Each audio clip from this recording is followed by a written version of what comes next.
The ship that took Danny Mercer from Earth made no sound. One moment he was flipping burgers on the night shift at a truck stop diner outside Columbus, Ohio. The next moment, white light filled his vision and his feet left the ground. He did not even have time to scream. He woke up in a metal cage that smelled like fear and something worse. Bodies pressed against him from all sides. Some of them were human. Most of them were not. A creature with 4 arms and skin like wet leather whimpered in the corner. Something that looked like a giant insect clicked its jaws and stared at Danny with eyes that held no hope. Danny was 34 years old. He had spent 15 years cooking food for truckers, travelers, and lonely people who needed a warm plate and a friendly word at 3 in the morning. He had never been in a fight. He had never fired a gun. He had never done anything remarkable in his entire life. Now he was cargo. The cage shook as the ship moved through space.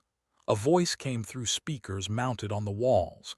It spoke in a language Danny did not understand, but somehow the meaning became clear in his mind. The words explained what was about to happen to him. The Vex Dominion ruled 12 star systems. They were ancient, powerful, and bored. Their people had grown tired of simple entertainment. They wanted something real. They wanted blood and terror and the raw struggle of survival. So they built 9. It was a planet designed for death. The Dominion had shaped its mountains and valleys, filled its forests with predators, and scattered weapons and supplies across its surface like seeds. Every cycle, they gathered thousands of captives from worlds they had conquered.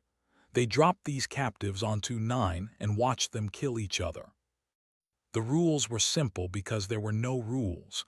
Kill or be killed. Hunt or be hunted. The last one standing earned their freedom. Trillions of viewers across the galaxy watched every moment, betting on favorites and cheering for blood.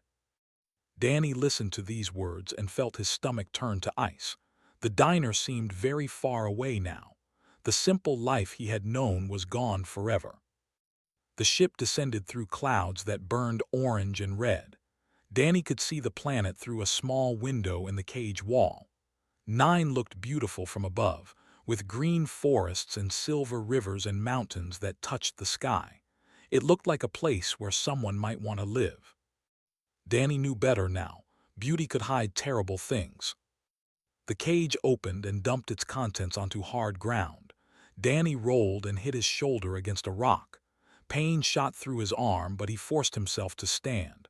All around him, other captives were doing the same thing. Some ran immediately, disappearing into the trees. Others looked around with confusion and fear. The 4-armed creature from the cage stood nearby. It was even bigger than Danny had realized, at least 8 feet tall with muscles that rippled under its gray skin. It looked at Danny with small, dark eyes. Danny held up his hands and took a step backward. He did not know if this creature understood the gesture, but he hoped it meant the same thing everywhere. He was not a threat. He was not looking for a fight. The creature snorted and turned away. It picked up a metal bar from the ground and walked into the forest without looking back. Danny let out a breath he had not realized he was holding. He was alone now. The other captives had scattered in every direction. The ship that brought them was already rising back into the sky, leaving nothing behind but dust and the fatting sound of its engines. Danny looked at the world around him. Trees with purple leaves grew thick in every direction. Strange birds called out from branches he could not see. The air smelled like copper and something sweet that made his nose itch. He had no weapons. He had no food. He had no idea which direction to go or what dangers waited in the shadows. He was just a cook from Ohio, standing on an alien death world with nothing but the clothes on his back. But Danny Mercer had one thing that many of the other captives did not have. He had spent his whole life watching people. In the diner, he learned to read faces and body language. He knew when a customer was having a bad day. He knew when someone was looking for trouble. He knew when to smile and when to stay quiet and when to call for help. Those skills might not seem useful on a planet built for killing, but Danny understood something important. Every creature here, no matter how strong or fast or deadly, was still a living thing with needs and fears and patterns of behavior. They could be understood. They could be predicted. And if they could be predicted, they could be avoided. Danny did not run into the forest like the others. Instead, he found a large rock and climbed on top of it. He sat there for hours, watching and listening. He saw creatures moving through the trees. He heard screams in the distance as the killing began. He noticed which directions the predators came from and which areas they seemed to avoid. By the time the sun began to set, Danny had learned three important things. First, the eastern forest was full of large hunters that moved in packs. Second, the river to the south attracted too many creatures looking for water. Third, there was a rocky area to the north where nothing seemed to go. That was where Danny headed when darkness fell. He moved slowly and carefully, stopping every few steps to listen. His heart pounded in his chest, but he kept his breathing steady. Panic would kill him faster than any predator. He found a small cave in the rocks just as the last light faded from the sky. It was barely big enough for his body, but that was perfect. Nothing large could follow him inside. He crawled in and pressed his back against the cold stone. Somewhere in the darkness, something roared. Danny closed his eyes and thought about the diner. He thought about the smell of coffee and bacon. He thought about the regulars who came in every morning and the stories they told. He was very far from home, but he was still alive. Tomorrow he would learn more. He would watch and listen and figure out how this terrible place worked. He would not play their game of violence and death. He would find another way. Danny Mercer had never been a fighter, but he was very, very good at surviving.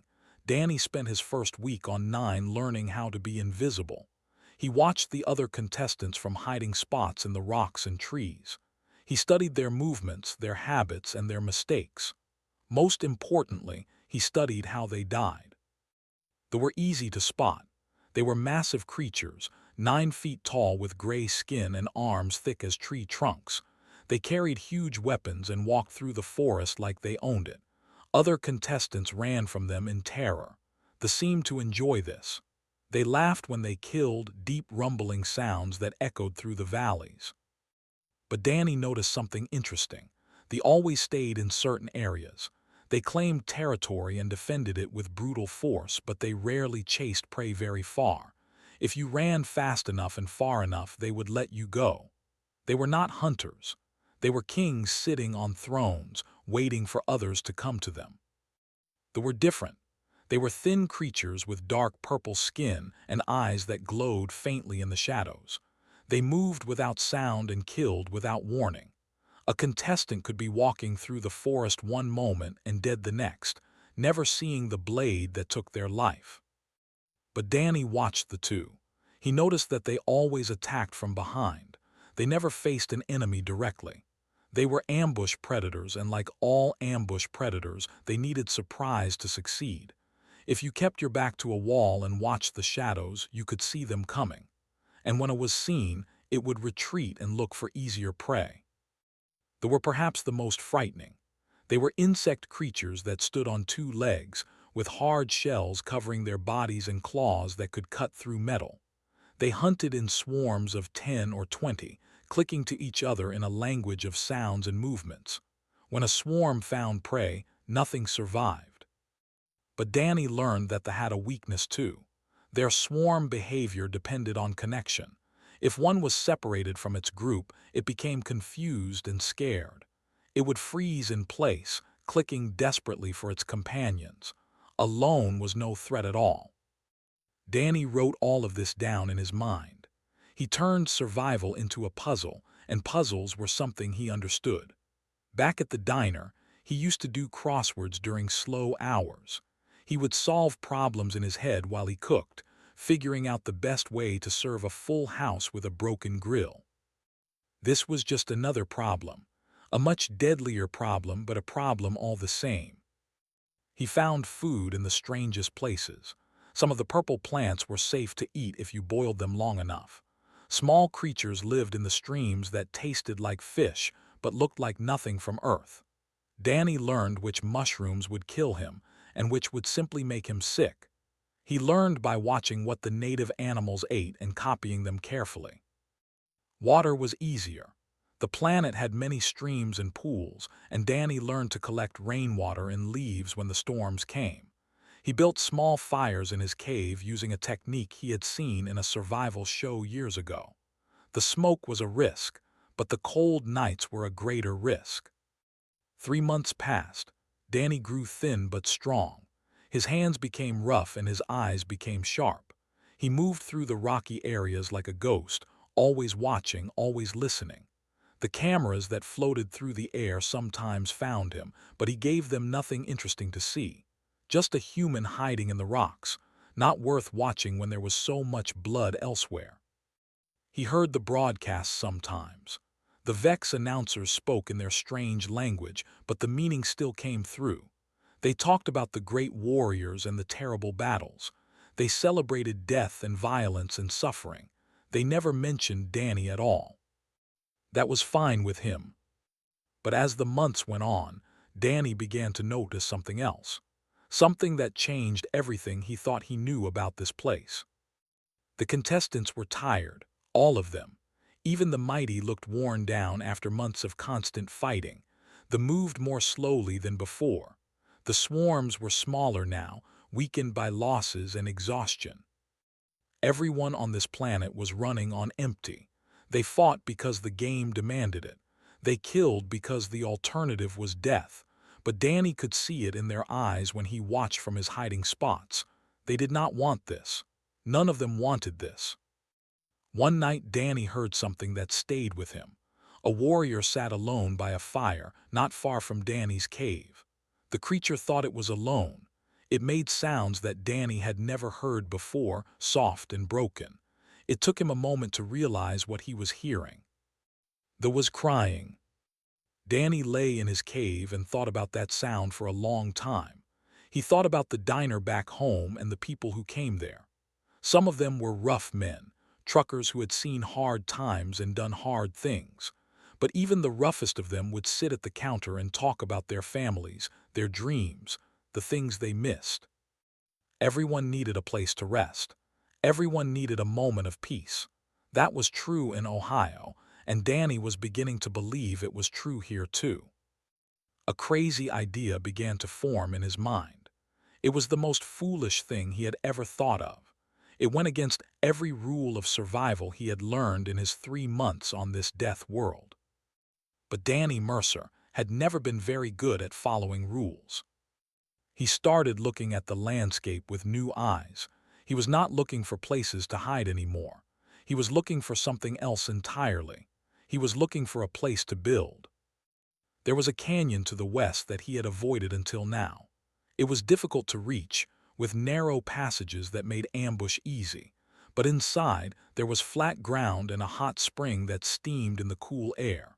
Plants grew thick near the water, and the rock walls blocked the wind. It was defensible, it was isolated, it was perfect. Danny did not know if his idea would work. He did not know if the other contestants would understand what he was trying to do. He did not know if the Vex Dominion would allow it. But he knew one thing for certain. He was done hiding. He was done watching others suffer and die while he survived alone in his little cave.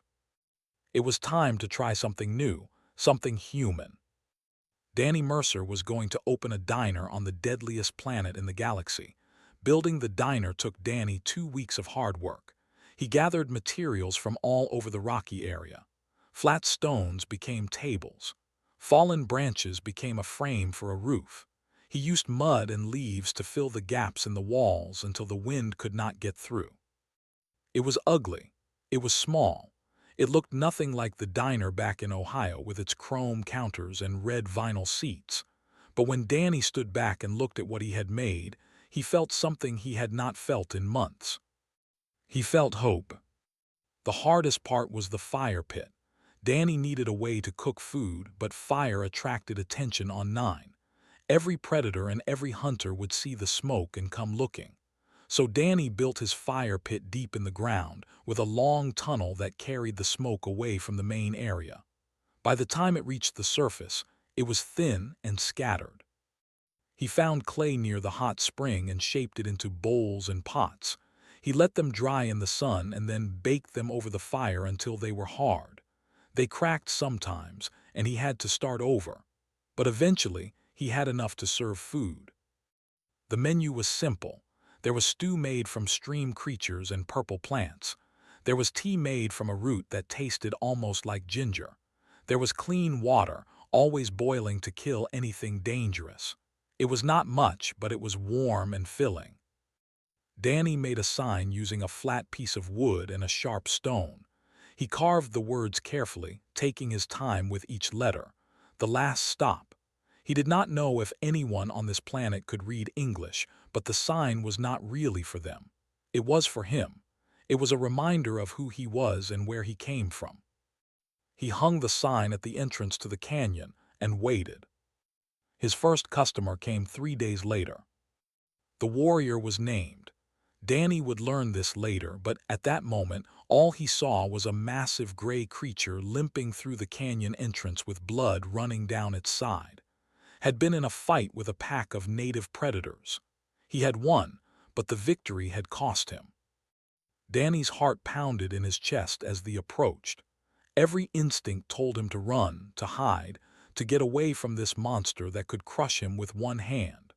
But Danny stayed where he was, standing in front of his little diner with his hands at his sides. Stopped a few feet away. His small eyes studied Danny with suspicion. He growled something in his own language, and Danny understood the meaning. "Why are you not running, little creature? Why are you not afraid?" Danny pointed to the sign, then to the fire pit where a pot of stew was bubbling. He mimed eating, bringing an imaginary spoon to his mouth. Then he pointed to a flat rock near the fire that served as a seat. Did not move for a long moment. Danny could see the calculation in his eyes. This was clearly a trap. No prey would offer food to a predator. There must be poison or weapons hidden somewhere. But was hurt. He was tired. He was hungry, and something about the strange human standing there without fear made him curious. They sat down on the rock. Danny filled a bowl with stew and handed it to. The bowl looked tiny in the creature's huge hands, sniffed the food, then looked at Danny with suspicion again. Danny took another bowl and ate from it himself. He made a show of chewing and swallowing, proving that the food was safe.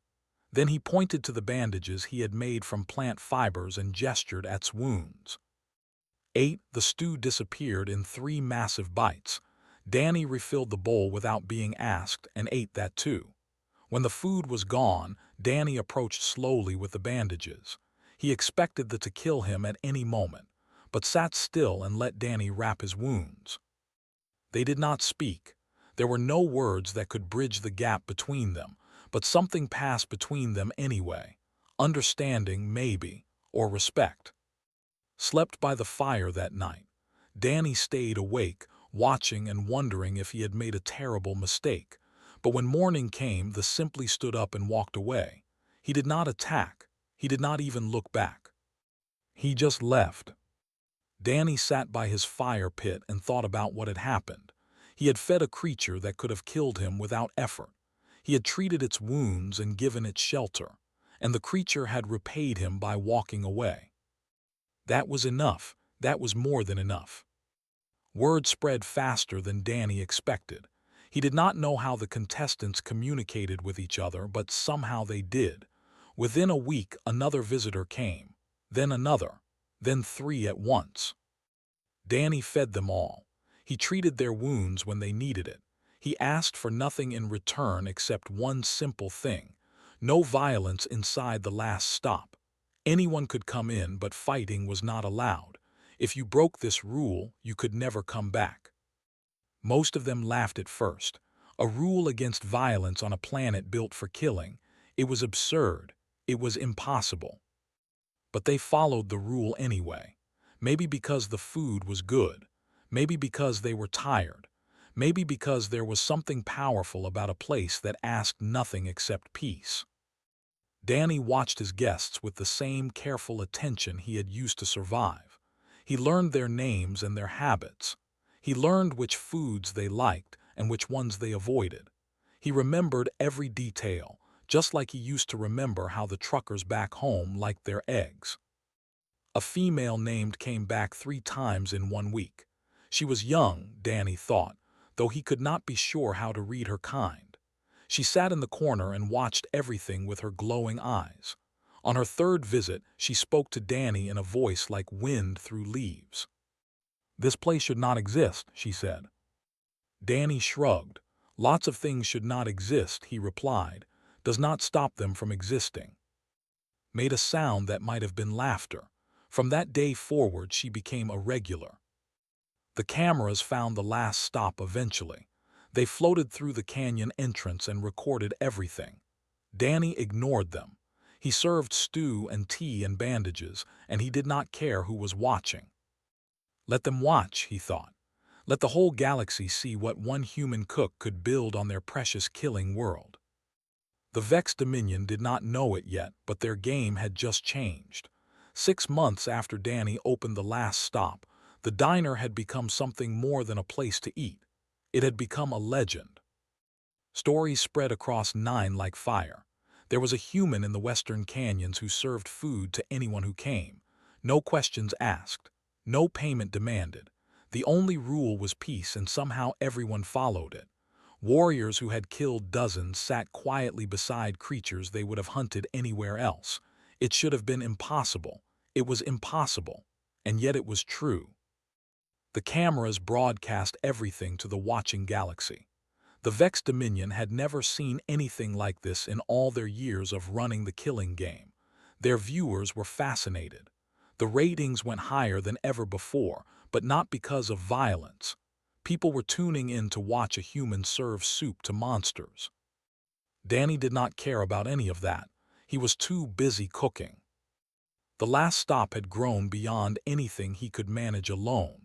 The original shelter had expanded to include a second room for sleeping and a covered area where guests could rest out of the sun. Danny had built everything with his own hands, but he could not build fast enough to meet the demand. Help came from unexpected places. The became his first real partner. She was quick and quiet, perfect for scouting the area around the canyon for threats. She traded information with guests and learned things that Danny could never have discovered on his own.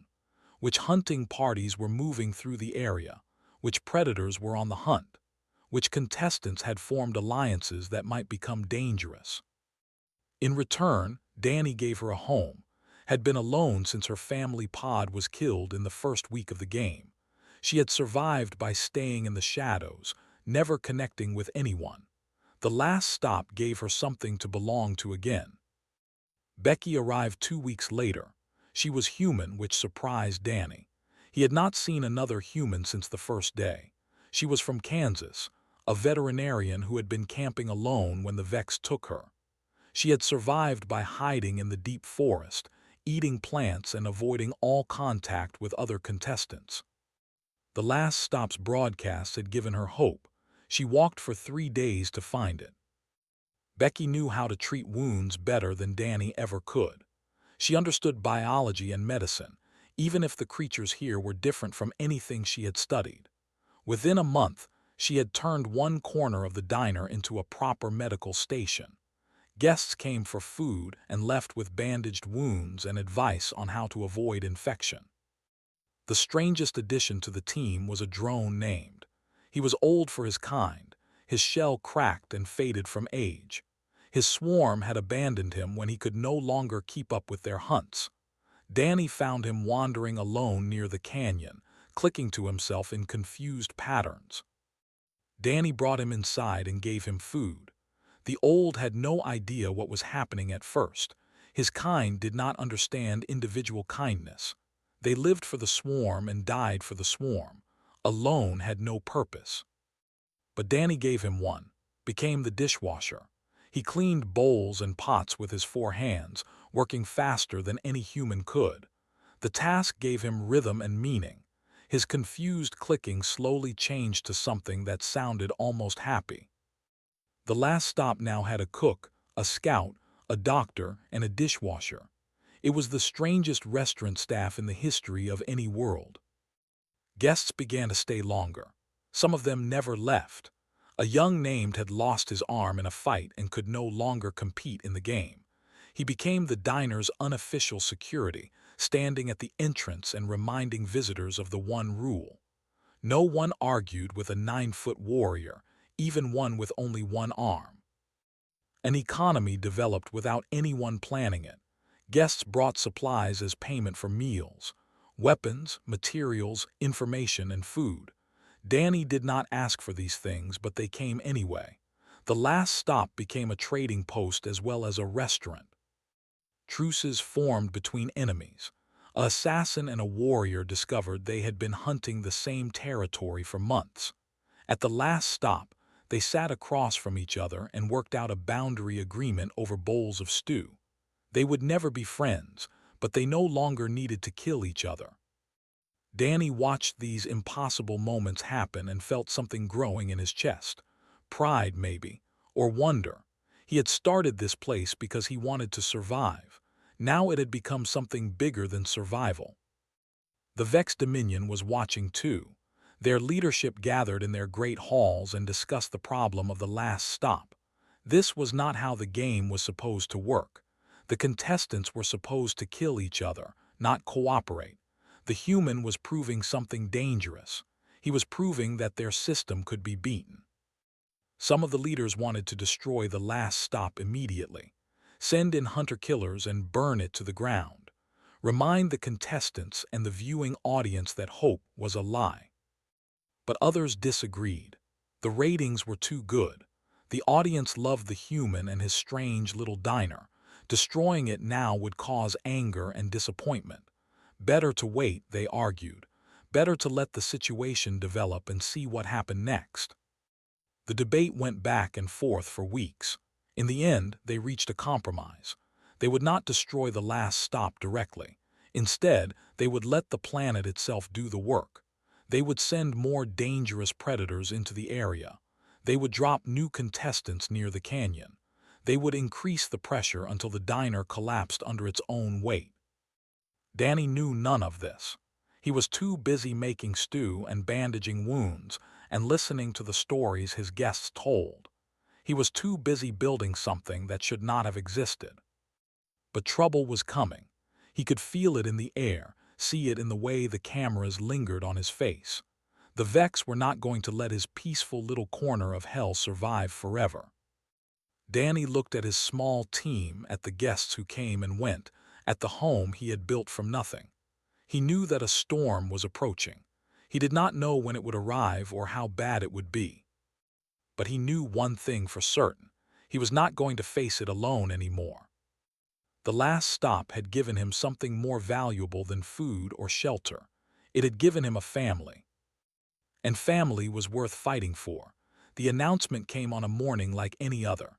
Danny was stirring a pot of stew while Becky sorted medical supplies in her corner, was washing bowls with his usual clicking rhythm, had just returned from her morning scout, reporting that the area was clear. Then the voice of the Vex filled the air. It came from everywhere at once, booming through the canyon like thunder. The voice announced a special event. The greatest hunters in the Dominion service would descend upon the last stop in 3 days. These were not ordinary contestants. These were elite soldiers, bred and trained for one purpose only: killing for entertainment. The sanctuary would be destroyed. The human would die. The galaxy would watch and remember that hope was always a lie. Danny stood very still as the announcement ended. The stew pot bubbled in the silence. He could feel the eyes of his team on him, waiting for him to say something, waiting for him to lead. He had never been a leader. He was just a cook from Ohio who had stumbled into something bigger than himself. But the people around him needed him to be more than that now. 3 days, Danny said finally. That is enough time. Enough time for what? Becky asked. Enough time to prepare. Word of the announcement spread faster than fire. Guests who had been traveling to the last stop turned back. The canyon emptied as contestants fled to safer ground. No one wanted to be anywhere near the diner when the hunter-killers arrived. But some guests did not run. Returned on the second day, walking through the canyon entrance with two other warriors behind him. They carried weapons and supplies and expressions of grim determination. "You fed me when I was wounded," said to Danny. His voice was deep and rough, but there was warmth underneath. "I do not forget debts." Brought back three other, all of them young and fast and ready to fight.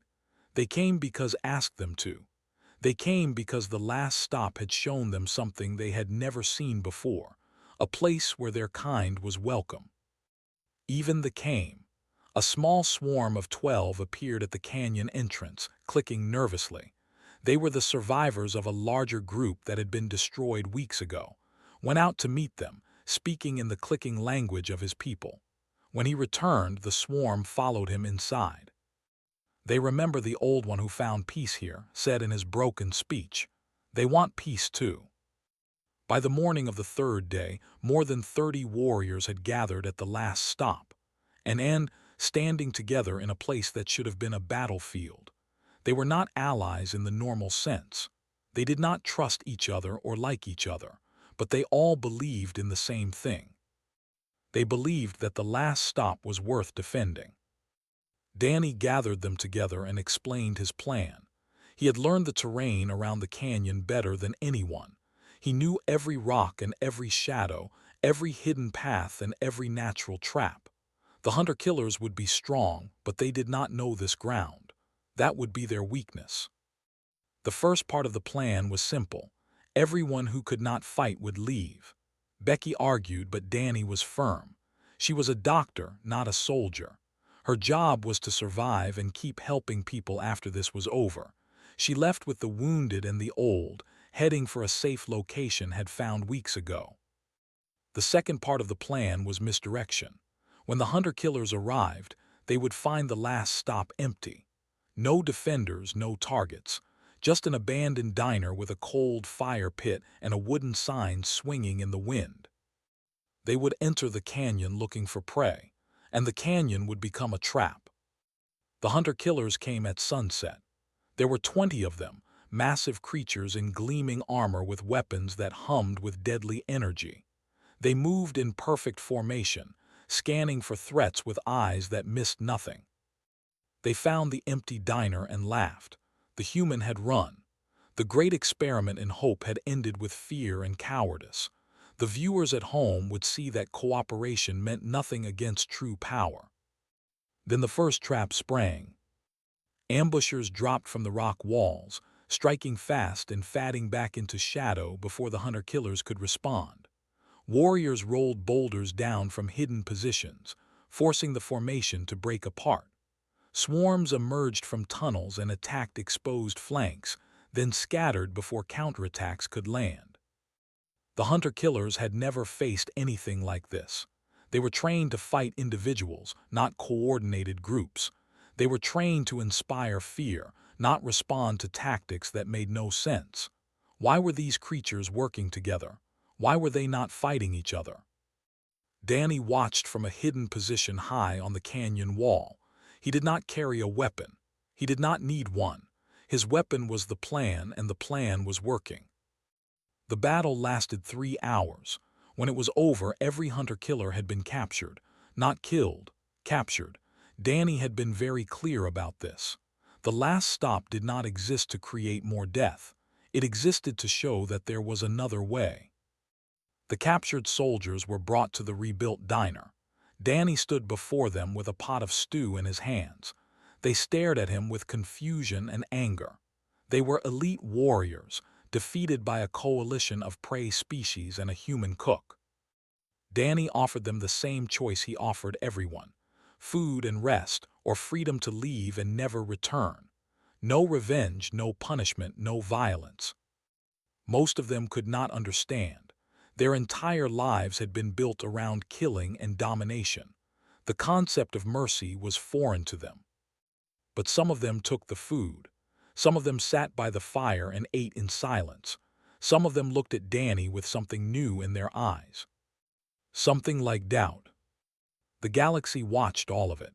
Trillions of viewers saw the impossible battle and the even more impossible aftermath. They saw creatures who should have been enemies standing together. They saw a human serving soup to defeated soldiers. They saw that the game could be changed. 3 weeks later, the first uprisings began. Slaves on 7 Dominion worlds remembered what they had seen on 9. They remembered that cooperation could defeat strength. They remembered that hope was not a lie. The Vex Dominion tried to suppress the broadcasts, but it was too late. The idea had spread. The revolution had begun. And on a small planet designed for death, Danny Mercer cooked breakfast for a full house, and sat together, eating stew and talking about the future. The cameras watched, but Danny did not care.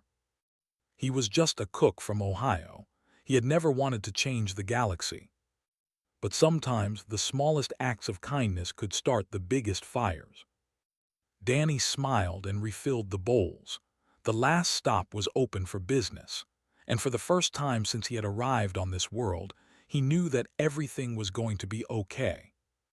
The game was over. Something new had begun.